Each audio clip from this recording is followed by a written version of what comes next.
Welcome to this lecture on prepositions. Let us try and understand as to what exactly prepositions means. Prepositions comprises two words, pre and positions. Prepositions would mean that we have certain words that are placed before the noun so that the relation of that word with the noun can be cleared. As far as the definition of the word preposition goes, we may have two definitions to the same word.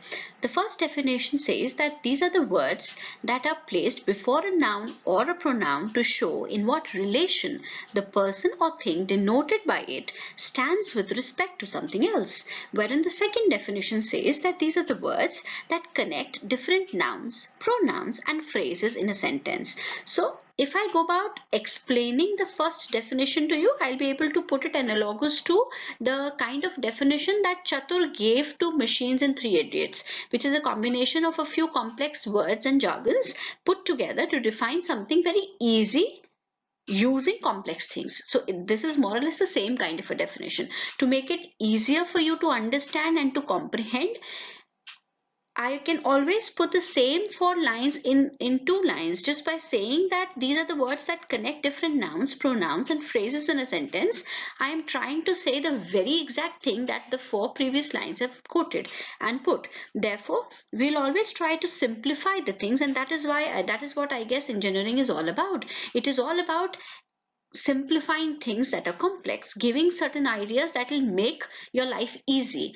Therefore, we'll go by the second definition, which says that prepositions are the words that try to connect different nouns, pronouns, and phrases in a sentence. Let us now discuss the types of prepositions. We can have different kind of prepositions. For example, the first and the simplest kind of prepositions could be simple prepositions, which are the prepositions that are constructed by only one word. For example, the words like on, at, about, with, after, for, etc. Example, he found the book about dogs on the table in the bedroom. So we're using the preposition like on the table, in the bedroom. So the words like on and in, they can be quoted as simple prepositions. Or you can always say that the word like about, it is telling you, giving you a relation of the dog with the book. Therefore, such words that are very simple to understand and to know that okay, yes, they are connecting two different things are the words that are put as simple prepositions, which will only be having one word. Now, double prepositions that have two words combined together, like into, within, upon, onto, etc.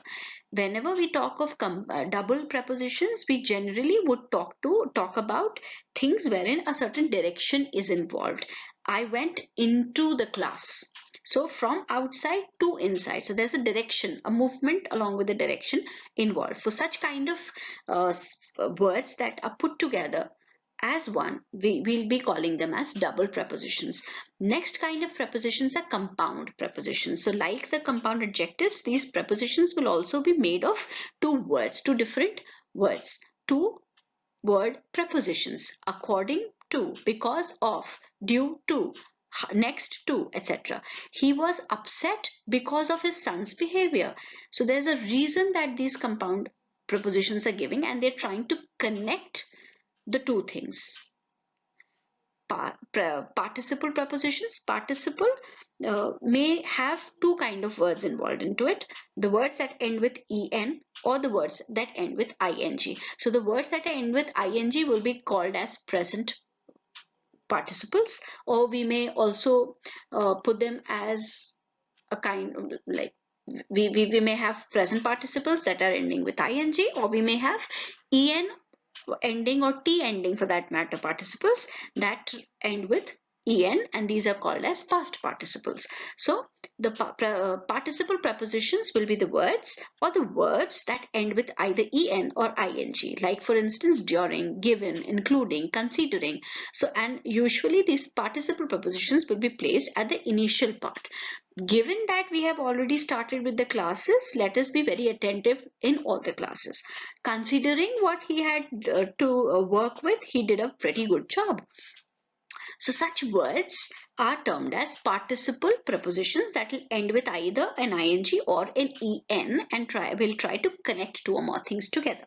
Phrase prepositions will have a combination of two or more than two words, which is a very kind of unique combination. It is a combination of one preposition, and then we may have a certain modifier. Modifier is a word that is trying to modify something, some kind of part of speech, and then we may have an object. So there's a preposition, a modifier, and the object, wherein the presence of modifier is optional. You may or may not have a modifier while you're making a preposition. For example, at home. So at is a preposition, home is an object here. So you're joining the two words, it becomes a phrase preposition. From my father. So from is a preposition, father is an object, my, it is giving you more clarity on the word father, the object father. So my is a modifier.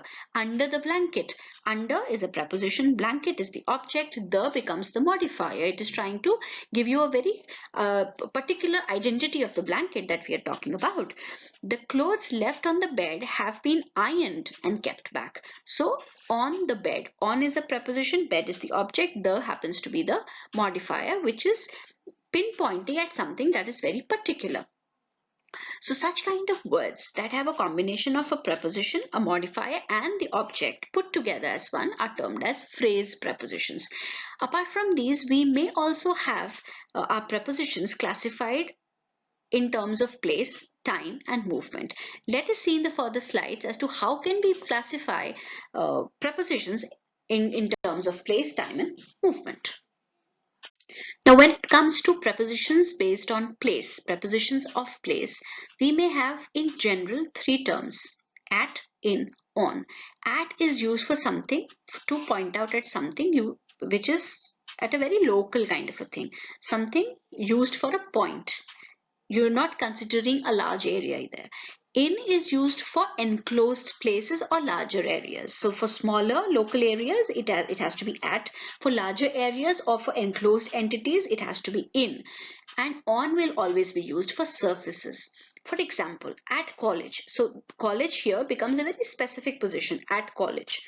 At home, at the exit, at the entrance. So these are very local kind of things in a big kind of environment. Likewise, if I have the word in, either I can use it as for enclosed places or larger areas. For example, in the car, in the taxi, in the sky, larger area. In the store, again a small enclosed entity. In the world, again a large area. And if I have to use on, I will be using the word on as a preposition of place when I have to point out at surfaces, on the way, on the radio, on the page, on a bicycle, on a ship. So it has to be, there has to be an involvement of one of or the other kind of surface about which we are talking. Now, apart from these at, in, and on, we may also have certain different kind of prepositions that may act as preposition of place, like under, below, over, and above. Under means there is something kept at a level that is below something. You have a level difference, a height difference, and the two things that we're talking about are not in physical contact. Under a tray, under the table, under the chair, under the sea. So these two, for example, if I say that because I did not do my work on time, seeing my father, I hid myself under the bed. So under the bed, the moment I say under, it would mean that there is a height difference involved. One, two, the two entities that I'm talking about, myself and the bed, these two things are not in physical contact with each other. There has to be some difference in height. Below the surface, below the ceiling, below the table, below 0 degrees, it could be any such thing. Over my head, over the floor, over 18 years of age. Above can be used as above the car, above the clouds, above the dog, above the wash basin. So likewise, these are the form of words that can be used as preposition of place. Then we can have at, in, and on used as prepositions of time as well. For example, at will be used for precise times when we are talking about some particular time. At, wake me up at 10:30 a.m. or I will only leave from the theatre at the end. At the moment I am recording this lecture. I will bake a cake at Christmas. So I'm talking about a time that is very specific. So the moment I'm talking about a very narrowed down time zone, I will be using the word at. The moment I'm using in can be used for months, for years, for decades, for centuries, and for long periods of time. For example, I haven't eaten egg in 20 years of time. I was born in 1990. My birthday comes in February. There have been a lot of pandemics that we've seen in this century. So we are talking of broader time zones, longer time periods. And then on is used for days and dates. I need to go, it has been a very hectic schedule, so I need to go on a summer vacation. On the Christmas Eve, I will be going to New York. Let us meet on Friday. Or it could be, return this book to me on the 10th day of this month. So we are talking of days and dates whenever we talk of preposition of time.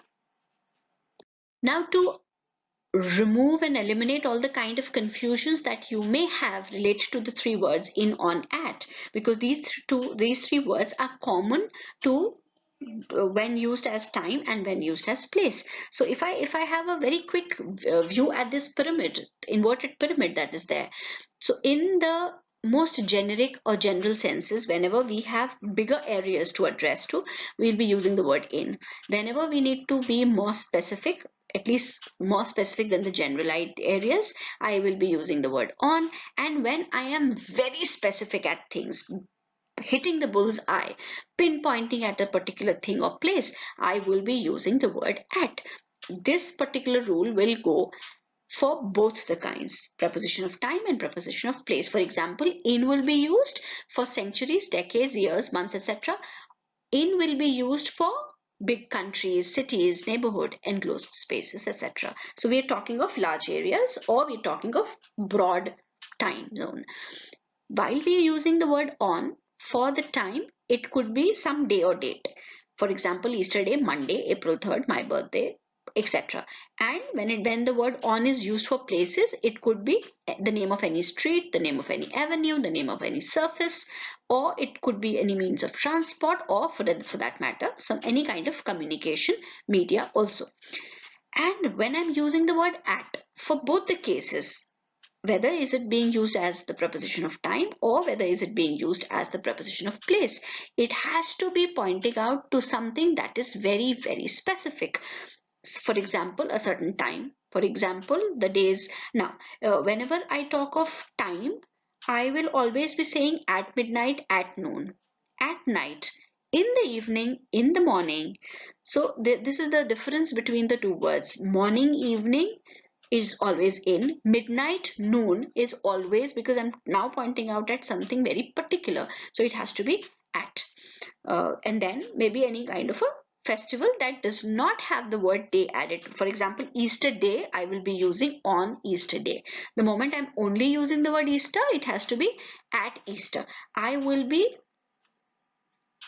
looking out for eggs at Easter, or I will be looking out for eggs on Easter Day. So if at all there is any kind of a holiday that includes the word day, you will always be using the word on with them.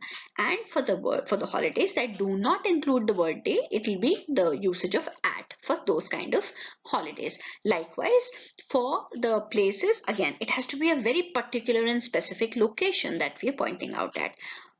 For example, 456 State Street, or the station. The means it makes it very particular. So this is the difference between the usage of the three words in, on, at whenever they're used as time or as prepositions of place.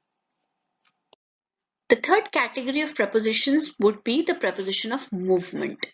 Now we have certain words like to, toward or towards, through, into, over, across, along, from, around, onto, up, down.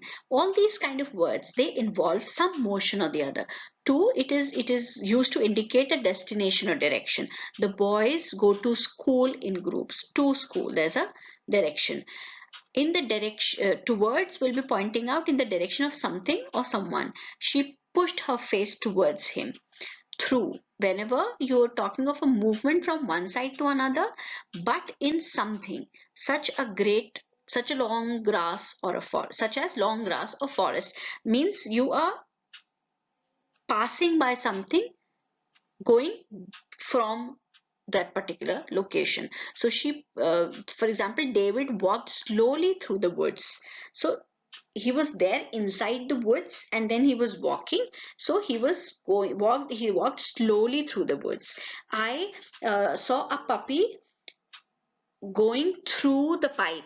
So there's a movement involved. Also, it involves a direction from one to another, going from that particular thing that we're talking about. Likewise, into. Again, it involves a direction and a movement both. Don't put new wine into old bottles. Over. Movement at a higher level than something else. He jumped over the ball. So there's a motion again.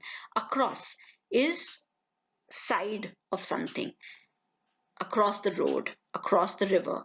Along is inline, parallelly. So along the beach. From the place where someone or something starts. It has to be the starting point. So what time does the flight from Korea arrive? Likewise, we may have the words like around, onto, up and down. Every kind of sentence will have both the things. It will have some motion and it might also have a kind of direction involved from one to another. Now there are certain prepositions that are very confusing, or maybe you can call them tricky prepositions. The words like under. Under is in, to or through a lower place or position. So there always has to be a difference in place or position while we're using under a tree, for example. The moment I use below, I will never put it as he was sleeping below the tree. No, I will always be saying that he was sleeping under the tree, because the tree and the person who was sleeping under it were not in physical contact. Below is in a lowered position, often used when we using in things in the same building or part of the body or hill, etc. So his flat is below my flat. So it is in the same kind of apartment or building. Underneath something is used when there's something being covered by some other thing. That means the two things that we're talking about are in physical contact. He slid under the bed sheet the moment he saw his mother coming. So he slid underneath the bed sheet. Underneath means now I'm talking of two things, he and the bed sheet, and the two things were in physical contact with each other. The moment I have that physical contact between the two things that I'm talking about, I'll be using the word underneath and not under. So under and underneath, you will have to make a very kind observation while you're using the two words. Again, beneath. Underneath and beneath are almost exchangeable. Beneath is a better formal version of underneath, though the meaning would be same. Above indicates higher level when there is no contact between the things referred to refer, or maybe it can also be used to refer in writing. For example, if I say that suppose I've drawn a figure and then after I've drawn that figure, I'm writing a few lines. So I'll just say that this is an explanation to the figure above. So it is to refer in writing. You're referring back to something. So it may indicate higher level, or it may be, it can indicate that there is no contact between the two things referred to. Over is used when one thing covers the other with, it can also be used with numbers or to refer to extended period. Over the period of time, he became handsome. That is extended period of time. You don't have to count over 100. So these are the words that are very confusing. Whenever you use them, you'll have to be very, very observant while you're using these words. Very quickly, let us go through the rules of prepositions. The word till is used for time and to is used for places. The office will remain open to 6 in the evening. No, it has to be till. Whenever you are referring to time, it has to be till. With often denotes the instrument and by the agent. Now, there's a very confusing kind of a rule. Not the rule, of course, but then the usage of these two words can become very confusing because at times we don't realize as to what has to be used with what kind of instrument. The ball was hit by the bat or the ball was hit with the bat. So whenever we are talking of any instrument that is being used, that for that particular instrument it has to be with and never by. By will be the agent, the doer. So the ball was hit by the bat, it has to be with the bat. The ball was hit by Sachin Tendulkar and not with Sachin. So agent will always be by, instrument will always be with. Both since and from are used before a noun denoting some point of time. However, since is preceded by a verb in the perfect tense. Whenever we are using since, it has to be used for perfect tense. From is used for non-perfect tenses. India has been playing test cricket from 1932. It is an incorrect statement. We are saying that from is to be used for non-perfect cases. Now, it says India has been playing. Has been playing is present perfect continuous tense. Present perfect continuous tense. So it is a present tense in a way. With the present tense, we'll always be using since and never from. He will start work since Vijayadashmi. Again, because will start is not a perfect tense, it is a non-perfect tense. Will start is a simple future sentence or tense. So therefore, for such kind of tenses which are not perfect tenses, we'll be using the word from. He will start work from Vijayadashmi. Now, while since or from is used with a point of time, for is used with a period. So whenever we talk of a big span of time, we'll be using the word for. The parcel has been lying there since 10 days. So now it involves a long period of time, 10 days. Therefore, the parcel has been lying there for 10 days and not since or from. Beside means by the side of. Besides means in addition to. He sat besides the chair. No, he sat beside the chair. Besides the prepositions, we also will be dealing with interjection and conjunctions. So besides means in addition to, beside means adjacent or by the side of. Between is used for only two things. Among is used when you're using the word for more than two entities. You must choose among tea and coffee. Among is a word that has to be used with more than two entities. Whenever you are having two things, it has to be the word between. You must choose between tea and coffee. Having stated that among has to be used for multiple entities and not two, and between has to be used for only two entities, now there's certain words that are very confusing. When do we use amongst and when we use among? Likewise, the meaning would be the same amidst and amid. So the moment we are using the words amongst or amidst, they will only be used when the next word before the word before which the amongst or amidst is being used, that word has to be a vowel sounding word. Only then will you be using amongst or amidst. If the word before which among or amid is being used, if that word is not a vowel sounding word, in that case we will be using simple among and amid without that st. For example, you must share the toffees amongst yourself. Year is not a vowel sound. Therefore, we'll be using the word among yourself. The toffees must be distributed among all. All is a vowel sound. So all is a vowel sound. Therefore, we'll be using amongst. The toffees must be distributed amongst all. Above and below merely denote position, while over and under, they carry a sense of covering or a movement. The bird flew above the lake. So the bird flew over the lake. Above and below is only denoting your position. Now the moment the bird is flowing, that means there's a movement involved. There is a there is a direction involved. The moment we have a movement being involved into a certain sentence, we will always be using the words like over or under and never above and below. We'll never put it as the river flows below the bridge. It is always under the bridge because there's a certain kind of movement that is involved. In time means early enough, and on time means at a particular designated time. Join the class on time will mean that if my class starts at 9, you need to log in at 9 only, not before that. If I say join the class in time, would mean that if my class starts at 9, you can join 5 minutes before the due time. So early enough.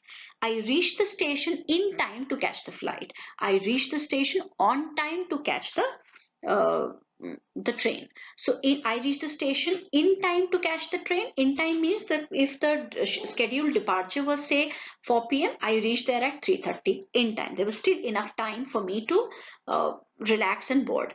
And then when I say I reached the station on time to board the train, would mean that if the train had to depart at say 4 p.m., I reached there at 4 and then somehow I managed to get it. So on time means at a particular designated time.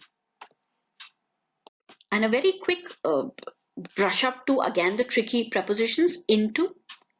Into is a direction that is involved. Into, they're two different words. So you can have the usage of this into like this. A customer came in to order a pizza. So likewise, don't get confused with into and into. Into can be used as two different words, which of course has to be separated by a pause or a comma or a semicolon, whichever way you feel that the application would be allowing you to use the kind of punctuation mark. Ask for, ask to. Ask for a donut. She will ask to ride horses. So ask for a donut, you're requesting something. And ask to would mean you're trying to kind of take permission for doing certain kind of an action. Think of, think about. Think of a number between 1 and 10. That hat made me think about. So there's a difference in the context. Likewise, heard of, heard about, among, between, and of course since and for. With this, we come to the end of prepositions. I hope you have understood it well, and whenever we share the exercises with you, you'll be able to solve them in a better way. Thank you so much for watching. Have a good day ahead.